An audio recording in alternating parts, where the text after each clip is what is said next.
With my first pregnancy, I went into labor at 24 weeks. I was induced and the baby was delivered about 12 hours later. It was declared a miscarriage. The baby did not survive.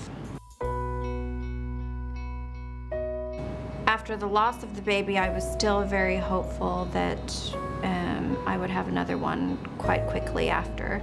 And then it was maybe a year later when I was still continuing to have problems conceiving and not quite recovering yet. Then I came to terms with the fact that maybe I just wouldn't have children.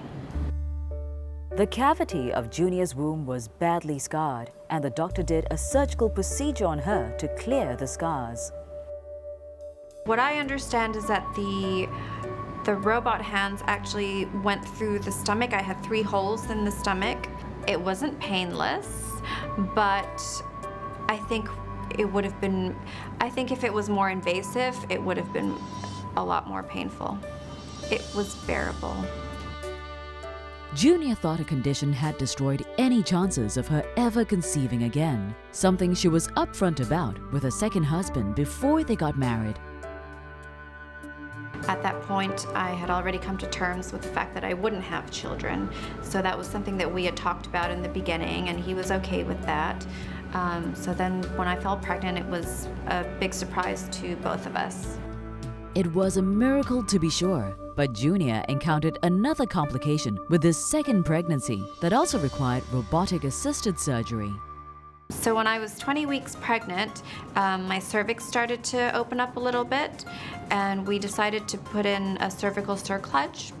And I'm under the impression that 20 weeks is pretty late to have this kind of procedure done. It's usually done before you're pregnant or within the first trimester, so it was very risky. They would go robotically through the stomach, around the baby, to then stitch the top of the cervix. There's a lot of blood vessels around the area, so they had to go around the blood vessels. I don't think they would have been able to do that if it wasn't done robotically. If they hit a blood vessel and the bleeding didn't stop, then I think they would have had to remove the baby and possibly the uterus as well. That would mean I definitely wouldn't be able to have any of my own children. It ended up being okay, and the rest of the pregnancy was smooth after that. And it was successful, so it worked.